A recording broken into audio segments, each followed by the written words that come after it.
교회는 무엇입니까? 교회는 영생을 얻도록 택함받고 믿음으로 하나 된 자들로 함께 하나님을 사랑하고 따르며 배우고 예배합니다.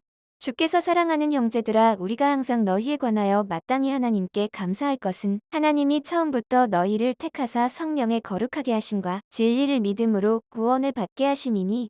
안녕하세요. 정천무 목사입니다. 오늘의 주제는 교회가 무엇인가에 대한 물음입니다. 이번 강의를 통해 예수 그리스도께서 피 흘려 세우신 교회의 참 의미와 역할을 다시 한번 기억하는 시간이 되기를 원합니다. 강의를 시작하기 전에 먼저 기도하고 시작하도록 하겠습니다. 하나님 아버지 감사합니다. 추워지는 계절에 저희들의 건강을 붙잡아 주시고 또 이 시간 교리 교육을 통하여서 교회란 무엇인지 배울 수 있는 은혜를 허락해 주심을 감사합니다. 하나님께서 저희를 사랑하여 주시고 또 교회로 불러주신 그 은혜와 사랑을 깊이 깨닫는 시간이 될 수 있도록 도와주시고 그것을 우리들의 자녀들에게 전할 수 있는 저희들 될 수 있도록 인도하여 주시옵소서. 감사드리며 예수님의 이름으로 기도드립니다. 아멘. 아이들에게 교회가 무엇이냐고 물어본다면 대부분의 아이들은 교회의 외형적인 건물을 떠올리거나 이야기할 것입니다. 그렇게 생각할 수도 있는 것이 우리나라에는 교회를 많이 볼 수 있습니다. 여러 가지 교단이 있고요. 안타깝지만 또 많은 이단들이 있죠. 수많은 교회 건물들이 있기 때문에 우리 아이들은 교회가 건물이다라는 생각을 할 수 있습니다. 우리 부모님들과 선생님들께서는 어떻게 생각하시나요? 교회는 건물이다라는 이해는 교회의 진정한 의미를 잘 이해하지 못한 것입니다. 성경에서 말씀하시는 교회는 외형적인 건물을 가리키는 것이 아니기 때문입니다. 성경은 교회에 대해서 절대로 건물로 이야기하지 않습니다. 언제나 장소가 아닌 사람으로 말씀하시는데요. 교회는 하나님의 선택하신 사람들로서 한 지체로 부름을 받은 자들의 모임입니다. 즉 예수 그리스도를 주로 믿고 고백하는 공동체를 교회라고 합니다. 머리 대신 예수 그리스도와 함께 모든 성도들이 각 지체를 이루어 몸된 교회를 세워가는 것이 교회인 것입니다. 교회는 건물이 아니라 성도들인 것입니다. 그렇다면 교회의 목적은 무엇일까요? 교회는 예수 그리스도를 믿음으로 하나 된 자들이 함께 하나님을 사랑하는 것입니다. 하나님의 말씀을 기쁨으로 따르며 배우고 하나님을 예배하는 것입니다. 때문에 교회는 하나님을 위해, 성도들을 위해, 그리고 앞으로 부르심을 입을 영혼들을 위해 존재하는 것입니다. 세상에서 학교나 회사 등 어떤 공동체에 들어가기 위해서는 저마다 요구하는 자격 요건이 있습니다. 학력이나 자격, 또 무엇을 잘하는지 여러 가지 까다로운 기준들과 조건들이 있는데요. 그러나 교회 공동체의 자격은 단순합니다. 바로 예수 그리스도께서 우리를 대신해 희생제물로 죽으시고 부활하신 것을 믿는 것입니다. 예수 그리스도를 믿고 죄 용서를 받은 자들은 새 생명을 선물로 받게 됩니다. 그때 우리는 교회 구성원이 되는 것입니다. 때문에 교회 공동체는 나이가 많은 사람이나 젊은 사람, 부유한 사람이나 가난한 사람, 문화가 다르고 인종과 직업 등이 다르지만 빈부귀천이 없으며 차별 없이 다양합니다. 바울은 고린도 교회에 보낸 편지에서 교회를 하나의 몸으로 묘사합니다. 고린도전서 12장 12절 말씀인데요. 몸은 하나인데 많은 지체가 있고 몸의 지체가 많으나 한 몸임과 같이 그리스도도 그러하니라. 아멘. 몸의 지체는 모두 다양합니다. 몸의 각 부분이 잘 기능하기 위해서는 서로가 반드시 필요하죠. 개개인은 모두 다 다양하지만 예수 그리스도 안에서 우리는 한 지체로 한 몸이 되는 것입니다. 이것이 교회의 신비입니다. 데살로니가 후서 2장 13절 말씀을 자세히 보면 바울은 교회 편지를 쓰는데 건물이 아닌 사람에게 보내고 있습니다. 이후 14절 말씀에는 복음으로 너희를 부르셨다라고 말씀합니다.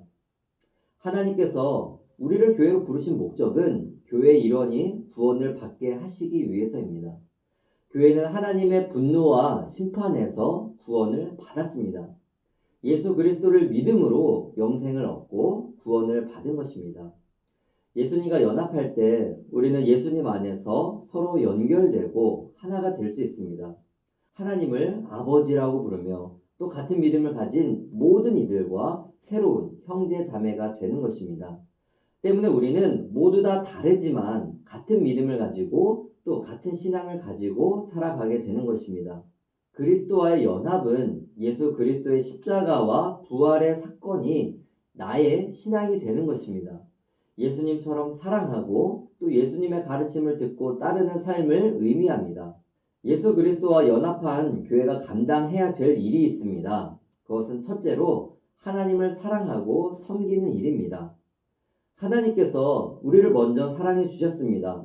죄로 인해 죽었던 우리를 살리시기 위해서 이 땅의 독생자 예수 그리스도를 아낌없이 보내주셨습니다. 예수님의 십자가 부활 사건을 통해 우리는 한량없는 하나님의 사랑을 느낄 수 있습니다. 우리는 하나님께 갚을 수 없는 사랑을 받고 구원을 받았습니다. 이런 사랑을 받은 우리는 삶 속에서 하나님을 사랑하고 섬기는 일로 나타나야 하는 것입니다. 두 번째로 하나님을 위해 살며 서로를 사랑하고 격려하는 것입니다. 하나님께서는 교회가 서로 유기적으로 사랑하며 살아갈 것을 원하십니다. 같은 믿음을 가진 성도들이 삶 속에서 하나님을 위해 살아가도록 또 서로를 격려하고 보다듬으며 합력해야 함을 말씀하십니다. 마지막으로 교회 외부에 있는 자들을 사랑하며 하나님의 은혜를 보여주어야 합니다. 교회의 중요한 목적은 믿는 성도들만 누리는 것이 아닙니다. 바로 교회 외부에 예수 그리스도를 알지 못하는 영혼들을 위한 것입니다. 그들을 예수 그리스도의 눈으로 바라보아야 합니다. 주님의 사랑으로 불신자를 사랑하며 또 삶 가운데서 하나님께 받은 은혜를 그들과 나누어야 하는 것입니다. 우리는 모두 다 다르지만 하나가 되어 서로를 사랑해야 합니다. 하나님께서 주신 각양의 은사와 달란트로 섬겨야 하는 것입니다. 이것이 성경에서 말씀하시는 교회의 참 모습인 것을 알 수 있습니다. 이번 강의에서 생각해 볼 덕목은 사랑입니다. 교회는 하나님께서 우리를 어떻게 사랑하셨는지를 보여주는 증거입니다. 하나님께서는 죄로 인해 도저히 사랑받을 수 없는 우리를 사랑해 주셨습니다. 죄로 인해 진노의 자녀였던 우리를 예수 그리스도의 사랑으로 품으시고 또 사망에서 생명으로 옮겨주셨습니다. 때문에 우리도 교회의 다양성을 인정하고 교회 구성원들을 사랑해야 됩니다. 교회는 다양한 종류의 사람이 존재한다라는 것을 생각해 보았습니다. 교회 구성원들 가운데 비교나 질투, 또 의심과 깔봄으로 서로를 낮추는 것이 아니라 지체들 간에 서로 용납하고 사랑하는 모습이 필요한 것입니다. 사랑은 그리스도의 몸인 교회가 아름답게 움직이게 하는 중요한 요소입니다. 질문을 나누며 강의를 마치려고 합니다. 첫 번째 질문입니다. 예수님을 신뢰하지 않는 사람도 하나님의 교회의 구성원이 될 수 있을까? 예수님을 믿지 않는 사람도 교회 건물로 들어와서 하나님과 예수님에 대해 더 많은 것을 발견할 수 있습니다. 그리고 책으로 교회사의 역사를 공부하고 술술 말할 수도 있을 것입니다. 그러나 참된 교회 구성원은 오직 예수 그리스도를 하나님의 아들로 믿고 또한 예수님을 구주로 믿는 사람만이 교회의 구성원이 되는 것입니다. 두 번째 질문입니다. 그리스도인들이 모이는 것이 불법인 나라가 있지 않나요? 네, 지금도 많이 있습니다. 그리스도를 믿는 것이 불법이지만 그들은 비밀리에 만납니다.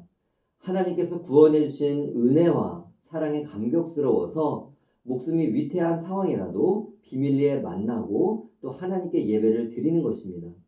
그런 환경일지라도 함께 믿음과 신앙을 나누는 것이 위로가 되기 때문에 교회로 모이는 것이 너무나 중요한 것임을 알 수 있습니다. 세 번째 질문입니다. 어떻게 교회 형제 자매를 사랑할 수 있을까? 생각도 다르고 모든 것이 다른 사람을 사랑하기란 쉽지 않죠. 나의 힘으로는 상대방을 이해하기도 힘든 것이 현실입니다. 그러나 우리는 예수님의 사랑으로 사랑할 수 있습니다. 예수님께서는 죄인 중에 죄인인 우리를 위해 낮고 천한 곳으로 오셨습니다. 십자가의 자리까지 가신 것은 순전히 우리를 사랑하신 것입니다. 예수님의 사랑으로 우리는 형제 자매를 사랑할 수 있습니다. 이로써 강의를 마치려고 합니다.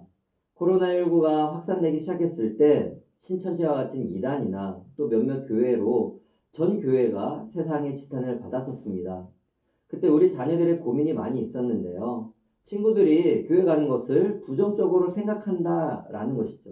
심지어는 교회 다니고 예수님을 믿는 것 때문에 놀림을 당한다라는 것입니다. 아이들조차 교회가 무엇이고 또 교회가 무엇을 하는지 잘 몰라 하는 것을 보았습니다.